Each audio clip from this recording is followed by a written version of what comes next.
Hola, mi nombre es Raúl Enrique Mendoza Reyes, soy alumno del séptimo 6. Estoy hablando sobre los videos, más bien la serie de videos que nos mandó. Entonces, el primer video nos habla del metaliderazgo y de la cultura organizacional. Que la cultura organizacional es como si fuese el carácter de la empresa.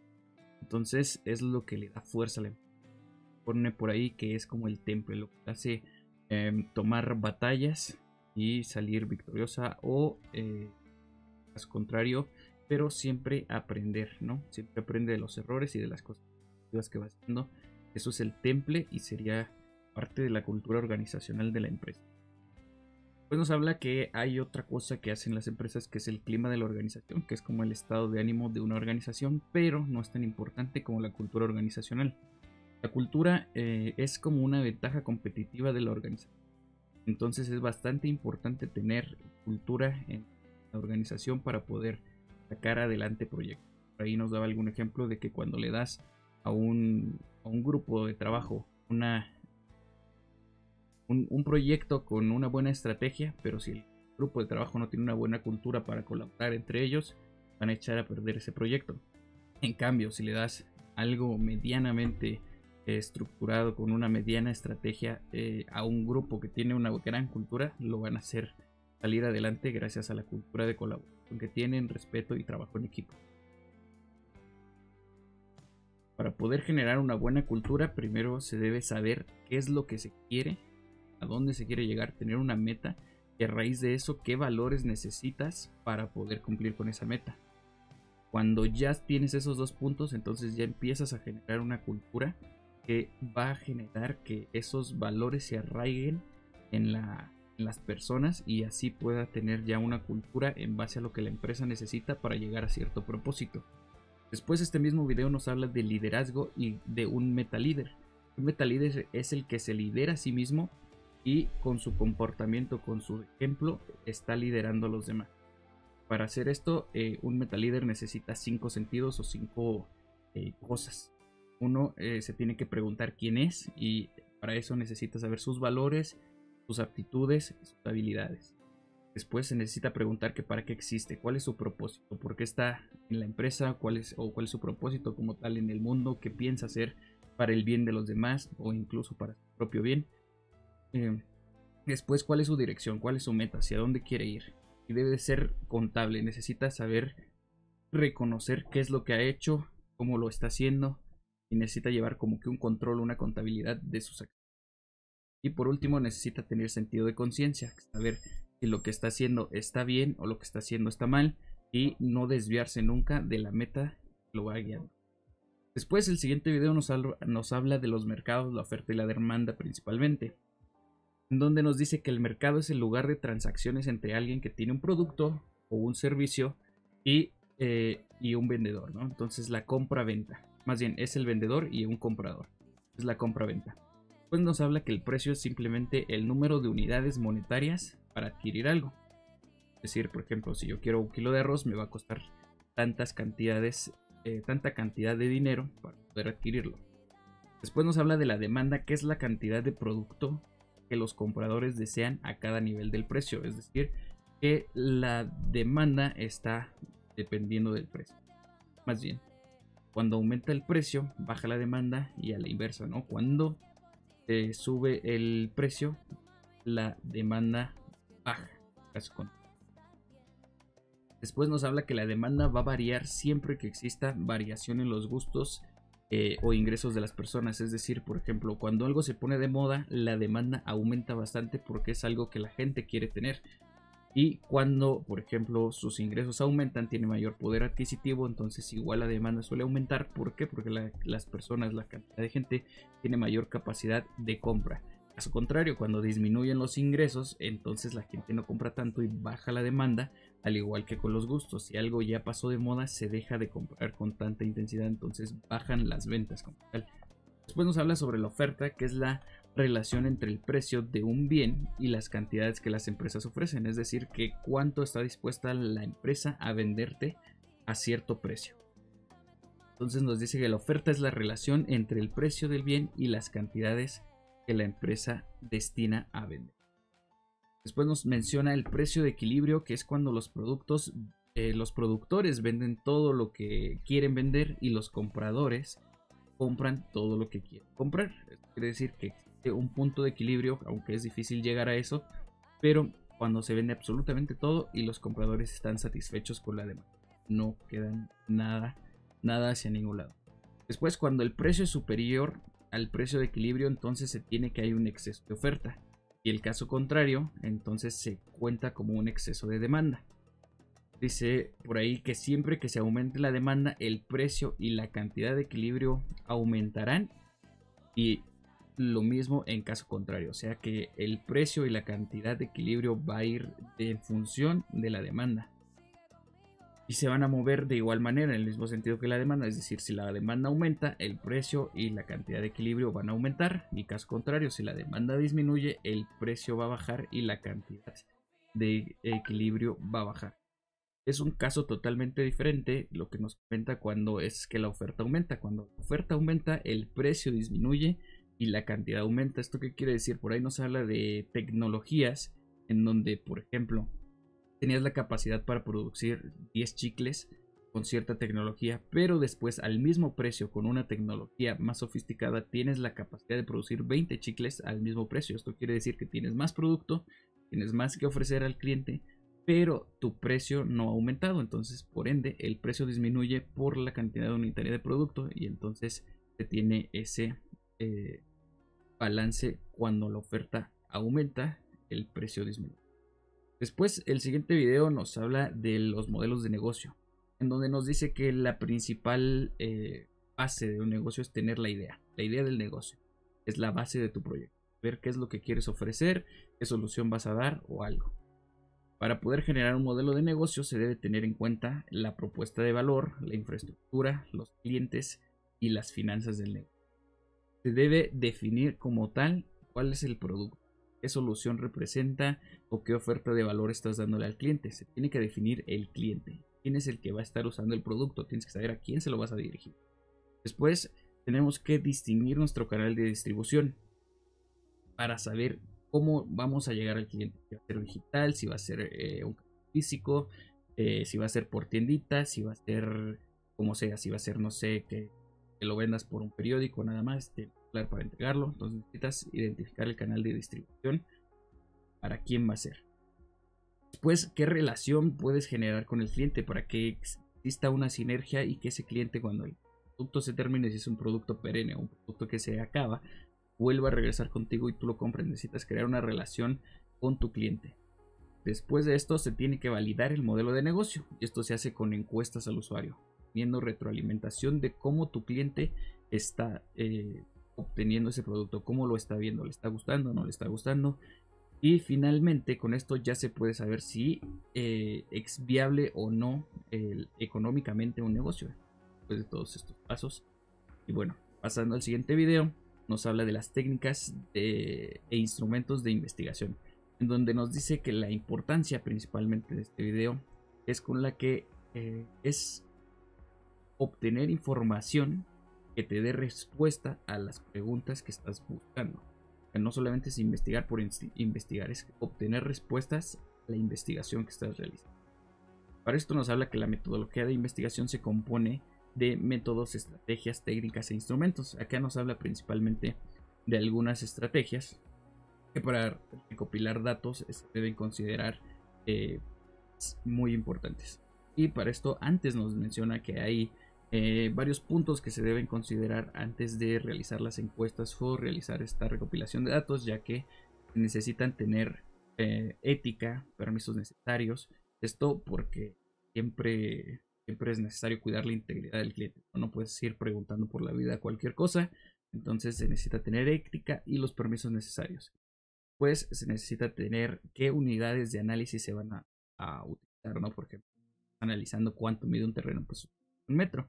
Pero necesitas saber las métricas cuando son cosas no contables. Se tiene que tener un formato para el registro de la información, es decir, se debe de estructurar un formato en donde tú sepas qué es lo que necesitas saber, qué requieres, y en base a eso basarte. Y finalmente saber quién es el que va a estar utilizando, cuál es el fin por el que tú necesitas.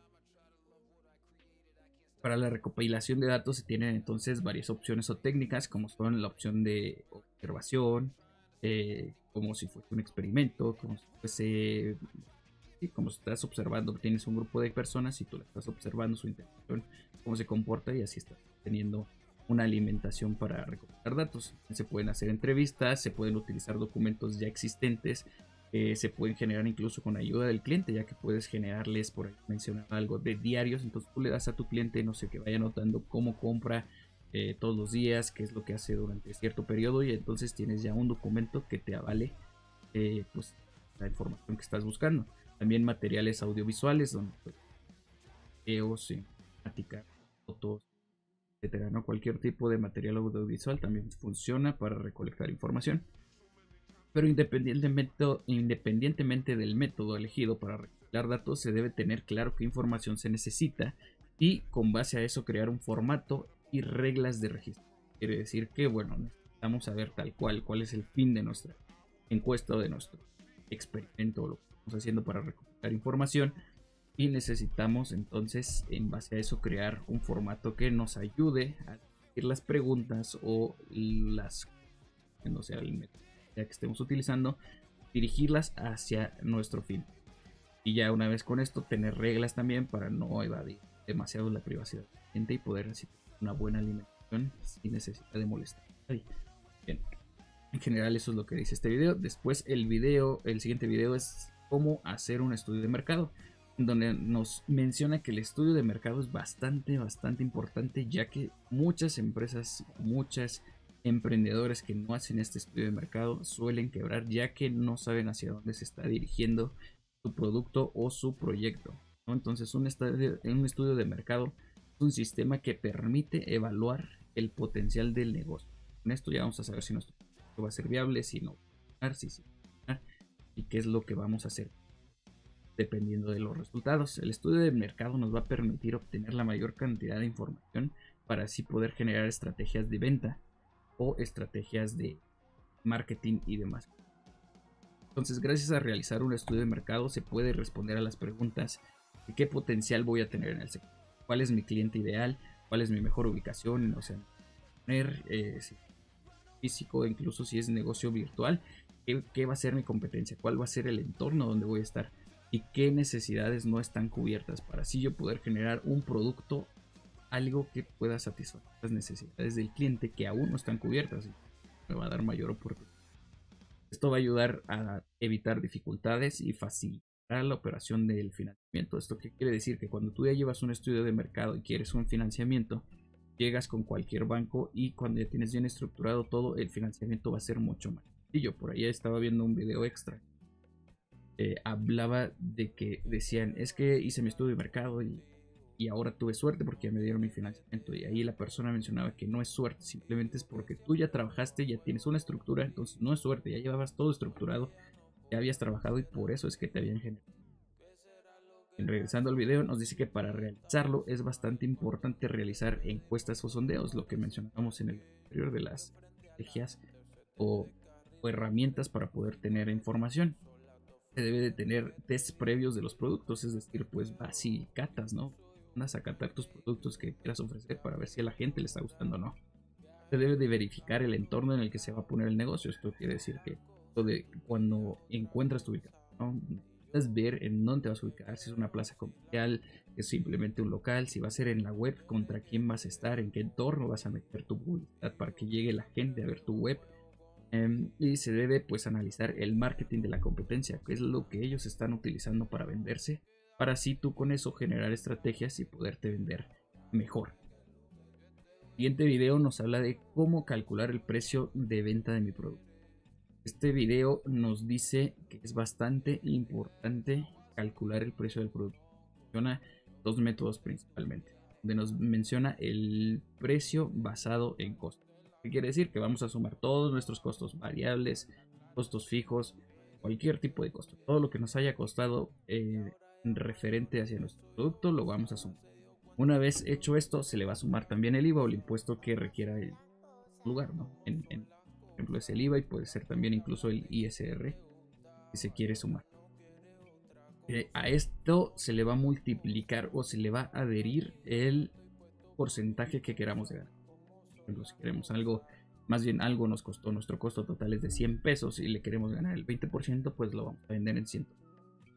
Pero igual el video nos menciona que esta no es la forma más específica o más factible para competir en el mercado. ¿Por qué? Porque después de tus costos, puede que o lo estés dando muy bajo o lo estés dando muy barato, dependiendo de cuánto sea tu ambición por ganar.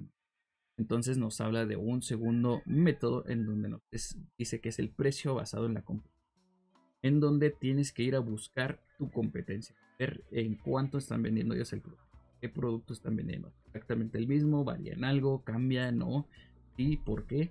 Entonces necesitas encontrar el producto que tú mismo estás vendiendo y por qué lo están vendiendo a tal precio, darte cuenta del precio y tú en base a ese precio vas a necesitar sacar tu costo, ¿no? Entonces, en este caso, para saber la utilidad se debe obtener una diferencia, que va a ser el precio de venta que está dado por la competencia, menos el costo total que te está costando, menos el IVA obtenido del precio que está la competencia. Eso te va a dar tu ganancia total. Y bien, el siguiente video es la oferta y la demanda proyectada en series de tiempo. Este es un video más como tutorial, en donde nos muestra una serie de procesos a realizar en Excel, en donde nos enseña cómo obtener la demanda, la oferta y la demanda insatisfecha. La demanda insatisfecha es a la que más le pone atención, en donde con datos conocidos de un periodo de tiempo anterior, o sea, de un periodo anterior, sean 5, 6, 7, 8, 10 años, se vienen manejando para obtener entonces o proyectar más bien los mismos datos, pero en un tiempo futuro para cualquier proyecto. Entonces, este video nos maneja varias herramientas en Excel en donde nos ayuda a hacer esto. Y ya con estos datos, siempre que vaya a existir una demanda insatisfecha, quiere decir que nuestro proyecto va a ser viable. Es viable seguir en ese ramo del mercado. ¿Por qué? Porque hay una demanda que aún no está satisfecha, entonces todavía hay oportunidad para entrar ahí. El siguiente video nos habla de canales de comercialización, en donde nos habla principalmente de dos canales, el canal digital y el canal. Y nos dice que es bastante importante estar en los dos canales. Entonces nos dice que los canales son el mecanismo en el cual el valor del producto llega al cliente. Es la manera en la que el cliente va a recibir el producto. Nos dice que de acuerdo a esto, pues hay tanto canales físicos como digitales que son bastante buenos y se debe identificar en alguno de los dos. Principalmente una empresa, un canal principal, pero debe de estar en los dos, debe al menos considerar estar en los dos canales, físico tanto digital.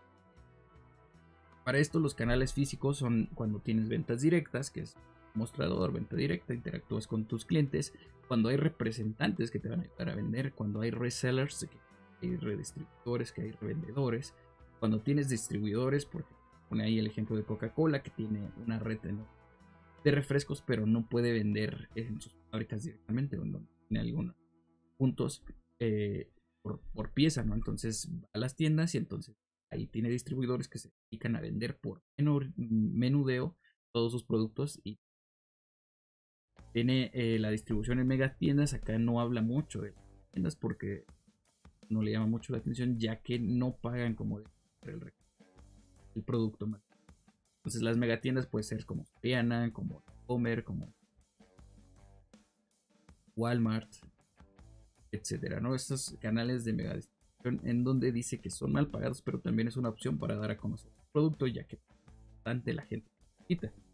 Después nos habla de los canales digitales, que nos menciona que el e-commerce propio es el principal. ¿Qué quiere decir esto? También coincido con él, ya que cuando entras a una tienda que tiene su página propia, está bien hecha, bien estructurada, donde te puedes guiar, comprar ahí directamente, es bastante cómodo para el cliente y aparte te da mucha confianza que tenga una página. Siempre que, por más pequeño que sea el negocio, es su página web, dices, esto ya es de calidad.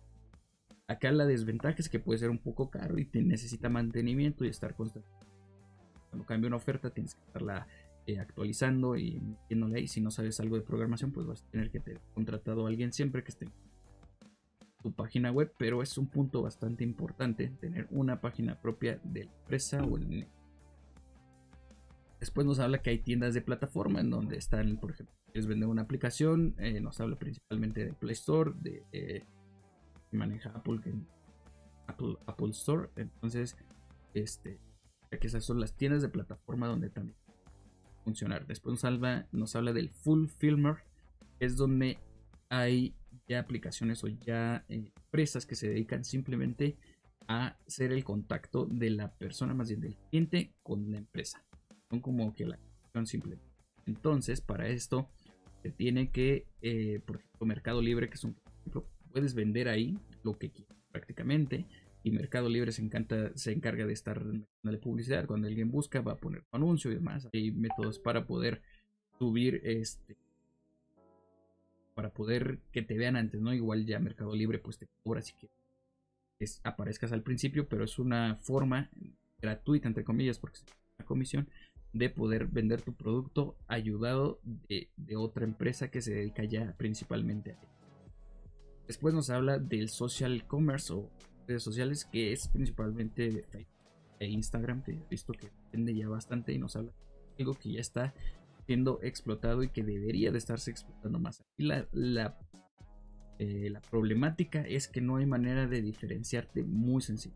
Entonces, cuando usas redes sociales está difícil que te puedas diferenciar, ya que si te metes, por ejemplo, al marketplace de Facebook, buscas, no sé, y te salen miles de pantalones y todos se ven realmente iguales. Necesitas por ahí meterte ya más cómo vas a sacar fotos, cómo vas a publicar la imagen del producto que estés viendo. Siento que es un punto para diferenciarse, ya que en social commerce o en redes sociales, en el comercio de redes sociales, es bastante importante diferenciarse porque hay muchísimos productos mismos. Y por último nos habla de usar cuponeras para poder llegar a un canal más de cuponeras digitales, en donde, bueno, aquí el cliente cupón va a decir interesa la promoción y va a llegar a la tienda. La idea de las cuponeras es que una vez que el cliente haya visto pues cómo tú tienes, más bien qué productos tienes, qué es lo que le estás ofreciendo gracias a la oferta, que es lo que le va a llamar la atención, te pueda quedar y regrese a comprar nuevamente sin cupón, ¿no? Es que las cuponeras normalmente traen pérdidas. Si toda la gente ve el cupón y va y compra con el cupón, va a generar pérdidas para la empresa, pero la idea es promocionarse y que después regresen y compren ya sin cupón. Y bueno, pues estos son todos los videos que vimos. Muchas gracias. Es una pequeña explicación de cada uno de los videos. Traté de hacerla un poco resumida para no demorarme mucho y espero se haya entendido. Muchas gracias.